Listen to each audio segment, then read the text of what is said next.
오늘 주신 하나님의 말씀의 성경 본문은 출애굽기 24장 7절에서 11절까지 말씀입니다. 다 한번 같이 찾아볼까요? 창세기, 출애굽기 두 번째 모세 성경 말씀입니다. 24장 7절에서 11절입니다. 몇 절 안 되네요. 우리 한 목소리로 같이 한번 읽어볼까요? 앞에 스크린에 뜨니까 성경 없으면 당황하지 마시고 앞에를 보고 함께 읽어보도록 하겠습니다. 같이 봉독합니다. 시작! 언약궤를 가져다가 백성에게 낭독하여 듣게 하니 그들이 이르되 여호와의 모든 말씀을 우리가 준행하리이다. 모세가 그 피를 가지고 백성에게 뿌리며 이르되 이는 여호와께서 이 모든 말씀에 대하여 너희와 세우신 언약의 피니라. 모세와 아론과 나답과 아비후와 이스라엘 장로 수십인이 올라와서 이스라엘의 하나님을 보니 그의 발 아래는 초목을 편듯하고 하늘같이 청명하더라.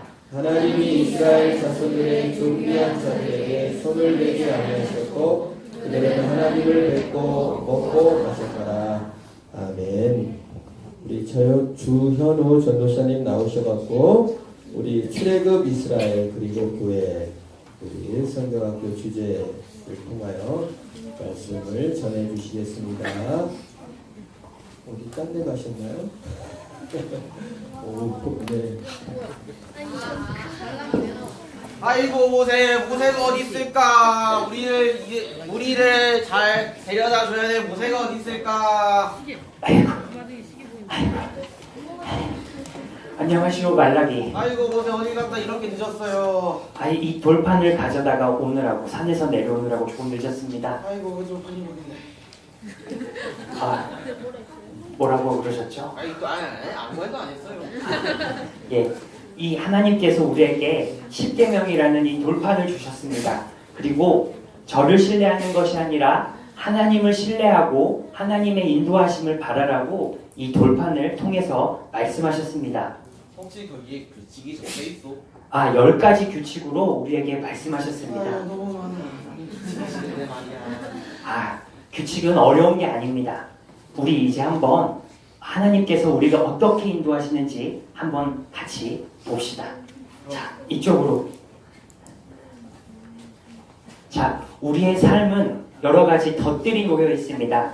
여기 앞에 보이는 이 덫들은 하나님의 계명이라고 우리가 볼 수 있습니다. 만약에 이 하나님의 계명을 하라고 하는 말씀을 하지 않고 하지 말라고 하셨던 하나님의 말씀을 할 경우 어떻게 되는지 한번 봅시다.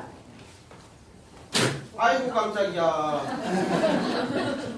이렇게 하나님의 말씀을 지키지 않으면 쥐덫에 걸릴 것처럼 우리 인생에 큰 위기와 공경과 어려움에 처할 수 있는 것을 볼 수 있습니다. 잠깐 이거 좀 들어주겠습니까? 네. 아이고 무겁다. 여기 있는 이 십계명의 말씀을 우리 어린이 친구들이 있기 때문에 제가 한번 여러분에게 보여드리면서 설명을 한번 해보겠습니다. 첫 번째 계명입니다. 나 외에는 다른 신들을 섬기지 말라고 하셨습니다. 그 말인즉슨 무슨 말인지 혹시 다 아시죠? 하나님 외에는 다른 신이 없으며 다른 신을 섬기지 말라는 것입니다. 두 번째 계명입니다.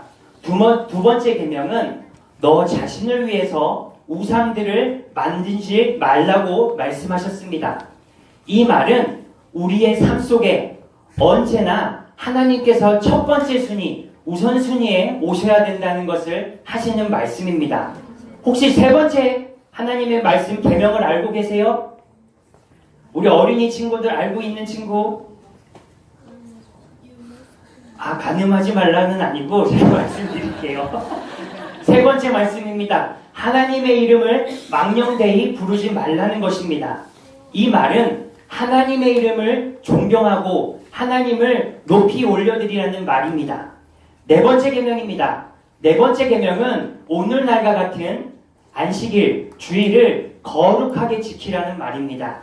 이것은 일주일의 하루 중 일주일에 하루를 하나님께 온전히 드리라는 의미입니다. 5번째 계명에 대해서 제가 또 설명해 드리겠습니다. 5번째 계명은 우리 아버지, 어머니를 공경하라는 말씀입니다. 이것은 아버지와 어머니가 하시는 말씀에 대해서 잘 듣고 잘 순종하라는 하나님의 말씀입니다. 그리고 6번째 말씀 제가 또 드리겠습니다. 6번째 하나님의 말씀은 살인하지 말라는 것입니다. 이것은 어떤 사람을 다치게 하거나 어떤 사람을 죽게 해서는 안 된다는 하나님의 말씀이었습니다. 그리고 7번째입니다. 7번째 계명은 간음하지 말라는 것입니다.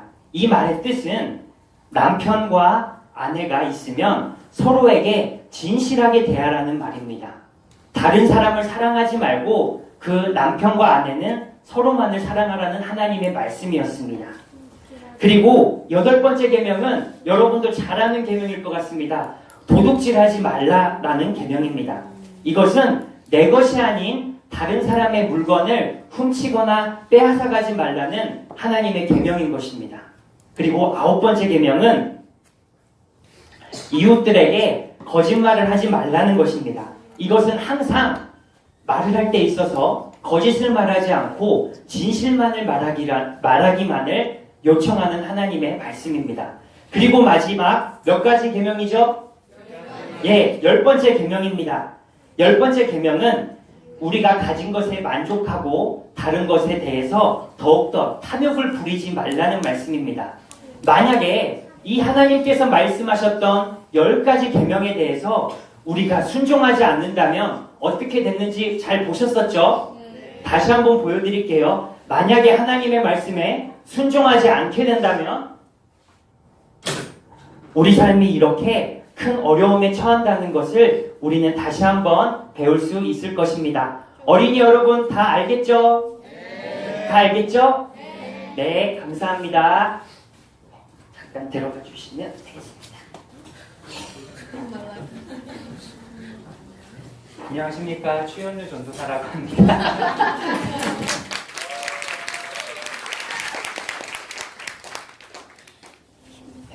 잠시만요.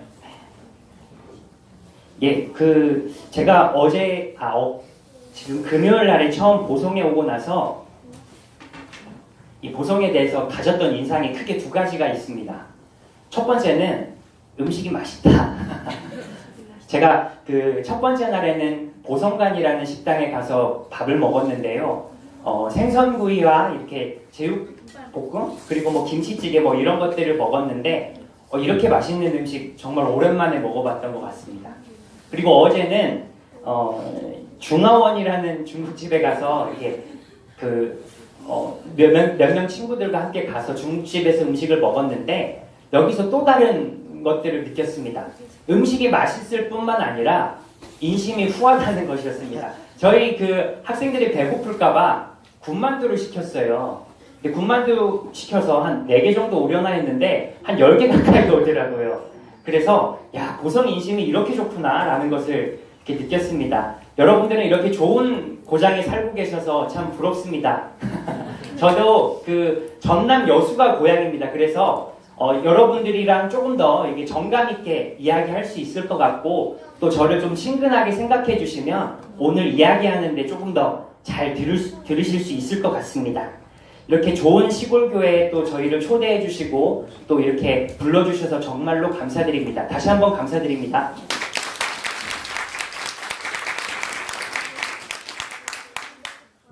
우리가 다시 한번 제가 출애굽기 말씀을 준비했는데요. 우리 다시 한 번만 같이 읽어보면 좋겠습니다. 제가 한번 읽어드리겠습니다. 언약서를 가져다가 백성에게 낭독하여 듣게 하니 그들이 이르되 여호와의 모든 말씀을 우리가 준행하리이다.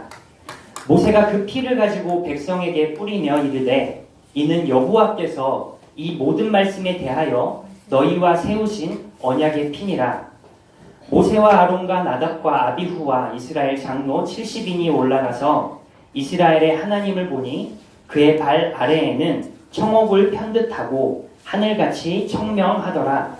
하나님이 이스라엘 자손들의 존귀한 자들에게 손을 대지 아니하셨고 그들은 하나님을 뵙고 먹고 마셨더라. 아멘. 예, 우리가 지난 3일 동안에 저희가 오늘까지 해서 3일 동안에 어린이 성경학교를 했습니다. 그래서 제가 이렇게 어른분들 앞에서 또 다른 말씀을 하기보다는 저희가 어떤 내용을 함께 친구들과 공부했고 또 나눴는지 잠깐 요약해보면서 오늘 말씀을 준비했는데 잠깐 우리가 어린이 성경학교 때 어떤 얘기를 했는지 한번 같이 나눠봤으면 좋겠습니다. 우리 어린 친구들은 우리 지난 첫 번째 날, 두 번째 날에 했던 설교 내용들 또 캠프 내용들을 다시 한번 상기해보는 시간이 되었으면 좋겠습니다. 첫 번째, 조금 순서는 바꿨습니다. 잘 아시는 내용입니다. 출애굽 이스라엘의 여정에 관한 내용이었습니다. 저희가 첫 번째 공부했던 내용은 6월절에 관한 내용이었습니다. 예, 양일 동안의 성경학교를 준비하면서 첫 번째 날 6월절에 대해서 공부했는데 저희 학생 중 한 명에게 예전에 6월절이 뭐냐고 물어봤더니 했던 말이 기억이 아직도 납니다. 6월절은 6월 아닌가요? 네, 6월에 있는 절기가 아닌가요? 이렇게 말했습니다. 그 정도로 우리 친구들도 이렇게 새로운 내용들을 배울 수 있어서 참 좋았던 시간이었던 것 같습니다. 첫 번째 내용, 장자의 죽음에 관한 그 절기였습니다. 하나님께서 이스라엘 백성이 노예로 살고 있을 때 이집트 파라오의 압제로부터 이스라엘을 구원해 주셨습니다. 그리고 마지막에 10가지 재앙들을 어떤 표적으로 보여주셨는데 그 마지막 표적이 장자의 죽음이었습니다. 이 마지막 장자의 죽음으로부터 이스라엘 백성들만은 문설주에 양의 피를 바르면서 또 누룩을 넣지 않은 무교병을 먹이면서 죽음으로부터 구원을 받은 날을 기념하라고 하나님께서 말씀하셨는데 이 절기를 6월절이라고 했습니다. 10가지라는 것이 참 의미가 큰 것 같습니다. 하나도 아니고 10가지. 손이 이렇게 어린이 친구들 보면 제가 10가지를 표현할 때 전부 다 이렇게 표현하잖아요. 그 정도로 하나님께서 완전히 이스라엘을 구원하셨고 완전히 신뢰하셨다는 것으로 우리가 생각해 볼 수 있을 것 같습니다. 그리고 우리가 또 공부했던 내용은 홍해를 건넜던 내용입니다. 이스라엘 백성들이 6월절을 통해서 하나님의 구원을 받았고 광야를 지나면서 만나와 메추라기를 먹고 하나님께서는 낮에는 구름 기둥으로 밤에는 불 기둥으로 인도해 주셨는데 어느 날 이집트 군사들이 막 이스라엘을 쫓아오다 보니까 이스라엘이 앞에는 막혀있는 홍해 때문에 갈 길이 막혀 있어서 너무나도 초조하고 두려웠던 것입니다. 그때 하나님께서는 그 최종적으로 이집트의 권력과 이집트의 신들에 대한 최종적인 우위를 정하셨고 그들로부터 하나님께서 보호해 주시고 구원해 주셨다는 것이 이 홍해를 건너는 사건을 통해서 우리가 볼 수 있었습니다. 그래서 첫 번째 날 주제와 두 번째 날 주제가 이래였습니다. 우리 어린이 친구들은 한번 따라해 보면 좋겠습니다. 하나님께서 우리와 함께 하시니 하나님을 신뢰하라. 또 두 번째 날 주제입니다. 하나님께서 우리를 구원하시니 하나님을 신뢰하라. 그리고 오늘 주제까지 하면 하나님께서 우리를 인도하시니 하나님을 신뢰하라. 이렇게 세 가지 주제에 대해서 우리가 성경학교에서 함께 나눴습니다. 그런데 이렇게 설교 준비를 하고 또 캠프 준비를 하면서도 참 어려웠던 것이 하나님의 인도하심을 신뢰하는 것, 하나님의 구원하심을 신뢰하는 것, 또 하나님의 함께하심을 신뢰하는 것이 정말로 단순하고 정말로 쉬워 보이는데 그것만큼 어려운 것이 또한 없다는 것을 다시 한번 느끼게 되었던 시간인 것 같습니다. 우리 어르신분들은 다 하나님을 신뢰하고 하나님의 구원하심을 잘 믿고 계시는 건 맞죠? 네. 감사합니다. 그리고 오늘 아까 제가 잠깐 우리 윤익상 친구와 함께 상황극을 했던 그 내용에 대해서 잠깐 설명해 드리겠습니다.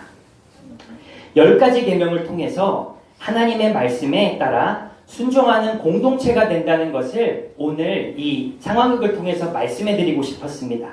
이것도 마찬가지로 하나도 아니라 10가지나 완전하게 하나님을 신뢰하는 공동체가 되어야 된다는 것을 우리에게 이렇게 상징적으로 말하고 있는 것이 또한 아닐까 생각해 볼 수 있을 것 같습니다.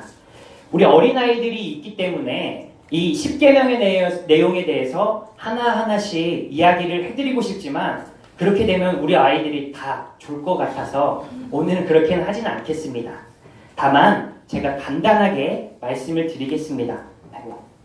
예, 이 10계명에 대해서 그 1에서 4계명까지는 대개 이런 겁니다. 하나님에 대해서 우리가 해야 될 것. 그리고 5계명에서 마지막 10계명까지는 우리들끼리 지켜나가야 할 규칙, 준수해 나가야 할 것들에 대해서 이렇게 이야기를 하고 있습니다. 한마디로 정리하자면 10계명은 하나님에 대한 배타적인 신뢰를 요청한다고 말할 수 있습니다. 또 두 번째로는 이웃에 대한 배타적인 신뢰와 하나님을 믿는 공동체의 됨됨이, 규칙, 법들이 어떠한 건지에 대해서 이렇게 보여주고 있다고 볼 수도 있을 것 같습니다. 또 다른 사람들은 이렇게 이야기도 하더라고요. 뭐뭐 하라, 뭐뭐 하지 말라. 이런 방법으로 10계명을 나눌 수 있다고도 이렇게 이야기를 하는 것을 이렇게 볼 수 있었습니다. 10계명을 여러 가지 10가지 따분하고 어렵고 지키기 어려운 규칙으로 생각할 수도 있지만 그것보다는 저는 하나님에 대한 신뢰를 표현할 수 있는 최선의 방법, 그리고 다른 신들의 존재가 아니라 이집트의 신들과 이집트 파라오의 권력자들 앞에서 충성할 것이 아니라 다른 사람들 앞에서 충성하고 그 사람들을 신뢰할 것이 아니라 오직 하나님만을 신뢰하라는 것으로 이 말씀을 우리가 들을 수 있을 것입니다. 첫 번째 내용에 그래서 이 말이 나오는 것 같습니다. 너는 나 외에 다른 것이 아니라 배타적으로 다른 것이 아니라 오직 하나님만을 믿으면서 신뢰할 것을 강력하게 증거하고 있는 것이 오늘 10계명의 내용이 아닐까 싶습니다. 우리 어린이 친구들도 남자친구, 여자친구가 있는 것 같은데 어떤 친구들은 그렇죠? 어제 누가 뭐 전 여자친구, 전 남자친구 막 이런 얘기하는 것도 제가 들었는데요. 그 남자와 여자가 결혼을 하잖아요. 그렇죠? 그러면 아빠와 엄마가 있는데 아빠가 엄마 외에 다른 사람을 사랑하면 돼요? 안 돼요? 그렇게 자신이 없죠. 사실 아빠가 엄마 외에 다른 여자를 사랑하면 돼요? 안 돼요?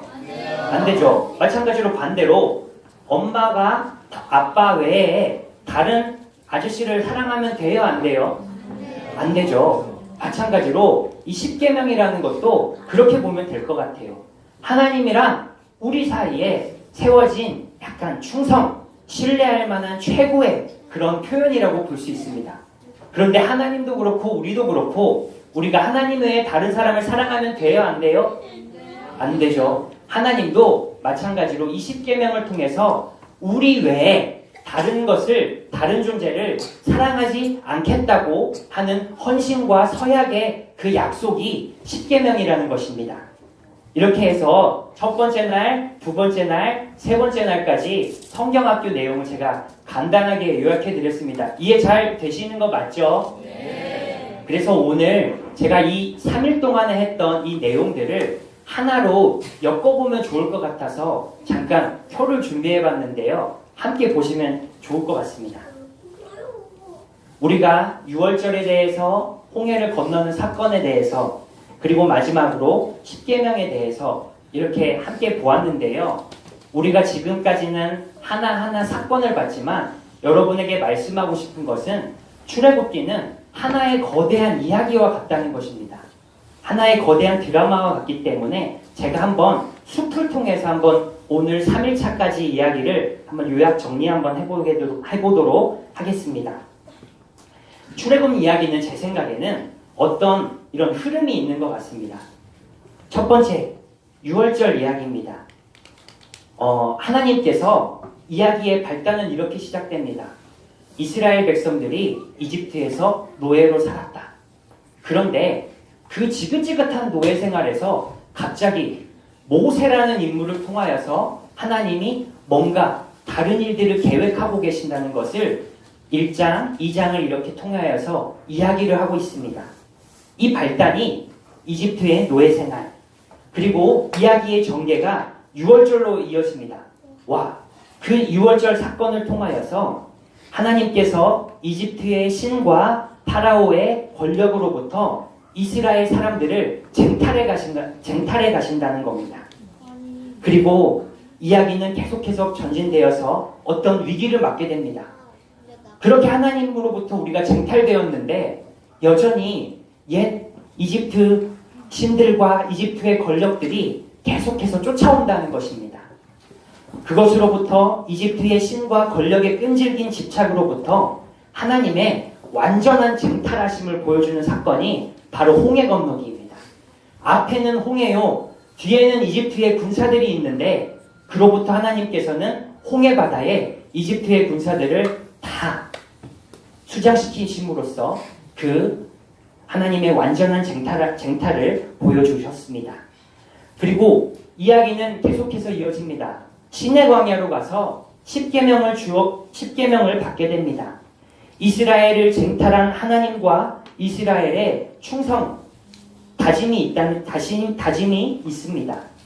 법을 지키면 천대까지 은혜를 베풀고 라는 이 말 속에 영원히 이스라엘과 하나님이 언약 관계에 들어가겠다는 그런 이야기로 진행이 됩니다. 그리고 마지막 절정이자 결말 부분에 이 사건이 있습니다. 언약식입니다. 바로 아까 우리가 오늘 본문으로 읽었던 출애굽기 24장의 본문입니다. 이스라엘과 하나님의 언약식이 나옵니다. 아까 본문을 다시 한번 우리가 보기 전에 제가 잠깐 설명을 해드리겠습니다. 제가 아까 아빠와 엄마의 이야기를 통해서 남편과 아내의 이야기를 통해서 이것이 흡사 어떤 부부관계가 비슷하다고 말씀을 드렸습니다. 사실 이 이야기는 아주 후대에도 계속해서 이어졌던 내용입니다. 이 전쟁 같은 사랑을 가장 기가 막히게 표현한 선지자는 호세아가 있습니다. 그뿐만이 아니라 이사야, 예레미야, 많은 사람들이 하나님과 이스라엘의 관계를 부부 사이로 표현하는 것들이 정말로 많았습니다. 그리고 그뿐만이 아니라 시편과 잠언 이런 성경을 통하여서 이 지혜서를 통하여서 하나님과 이스라엘이 또한 부부라는 것을 이 사랑하는 사이인 것을 이렇게 계속해서 이렇게 이야기하고 있는 것을 볼 수 있습니다. 이것을 통해서 우리가 결론 내릴 수 있는 것은 하나입니다. 이스라엘 공동체의 정체성을 형성하고 유지시키는 이야기가 바로 우리가 성경학교에서 했던 이야기라는 것입니다. 이 경험이 얼마나 강력했으면 신약시대에도 예수님을 어떻게 표현하는지 아세요? 어린 양이라고 표현합니다. 그런데 앞에 하나 형용 수식을 더해서 이렇게 말합니다. 유월절 어린 양. 이것은 바로 출애굽의 이야기가 이스라엘의 정체성을 형성시키고 교회의 정체성을 형성시키는 매우 중요한 이야기였다는 것을 반증해주는 이야기라고 우리가 볼 수 있습니다. 이 이야기가 결론적으로 우리에게 어떤 의미가 있는지 다시 한번 보겠습니다. 유월절, 예수님의 십자가 사건을 생각나게 합니다. 십자가로부터 우리가 구원을 받아서 옛 세상의 신들과 옛 세상의 권력자로부터 우리가 구원을 받았다는 것입니다. 이제 더 이상 우리는 두려워할 것이 없습니다. 하지만 구원받은 교회는 여전히 고난과 시련을 겪게 됩니다. 옛 세상으로부터 여전히 사람들은 쫓아오게 되고 이집트의 군사와 같은 죄들과 어려움들로부터 우리는 고통을 당할 수밖에 없습니다. 그럼에도 불구하고 하나님께서는 우리를 끝까지 인도해 주시고 보호해 주신다는 사건이 이 홍해 건너기의 사건으로 상징적으로 우리에게 우리가 의미를 찾을 수 있을 것입니다. 10계명, 이 고난과 보호 속에서 또 하나님께 계속해서 우리가 실수하고 잘못된 생활들을 반복하지만 그럼에도 우리는 홍해 건너기와 10계명의 이 두 사건을 계속 교차하고 반복하고 이렇게 사이클을 돌면서 우리의 신앙생활이 이어진다는 것입니다. 그리고 마지막 본문입니다. 언약식입니다. 처음에 읽었던 출애굽기 24장 내용을 보시면 제가 한번 보여드리겠습니다. 다시 한번 우리가 한 목소리로 한번 읽어보겠습니다. 시작! 언약서를 가져다가 백성에게 하니 그들이 이르되 여호와의 모든 말씀을 우리가 준행하리이다. 모세가 그 피를 가지고 백성에게 뿌리며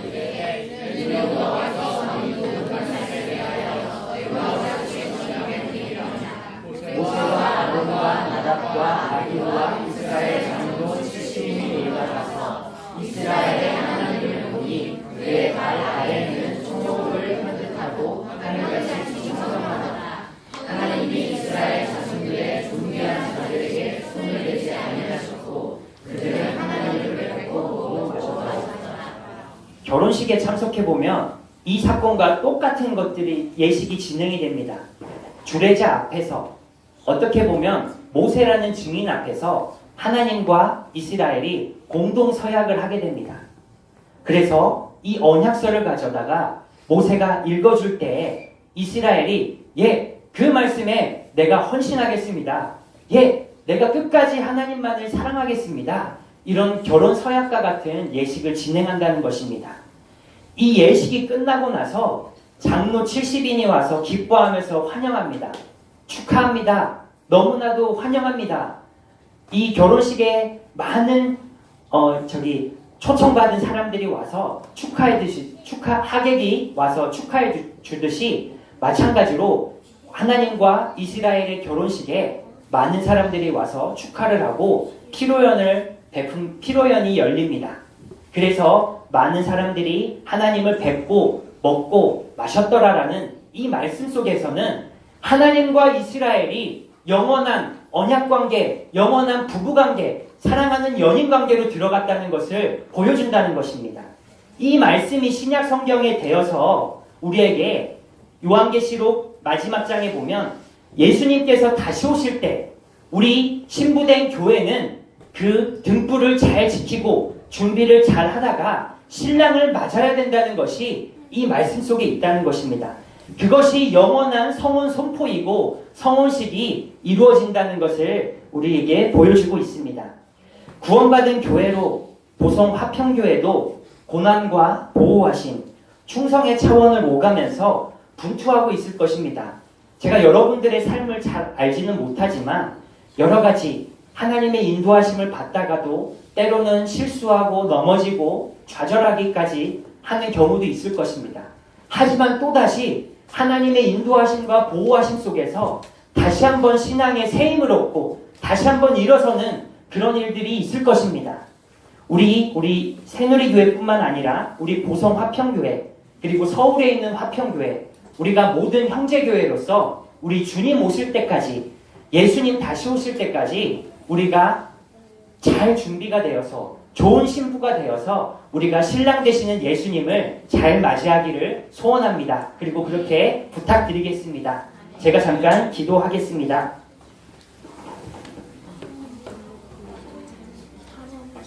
하나님, 우리 신앙생활의 방점은 신랑과 신부의 결혼 연식을 맺을 때까지 성혼 선포가 있기까지 우리가 신실하게 살아가는 것입니다. 우리 목사님, 사모님, 장로님, 권사님, 집사님, 그리고 모든 교인 한 사람 한 사람뿐만이 아니라 우리 모든 화평교회, 모든 식구가 그리고 형제교회로 있는 서울 화평교회 그리고 주 안에서 형제된 우리 새누리교회까지 그렇게 하나님을 신뢰하면서 살아갈 수 있도록 인도하여 주시옵소서. 우리가 하나님에 대한 신앙 정절과 신앙 정조를 지킬 수 있도록 하나님 인도하여 주시옵소서. 감사드리며 예수님의 이름으로 기도드렸습니다.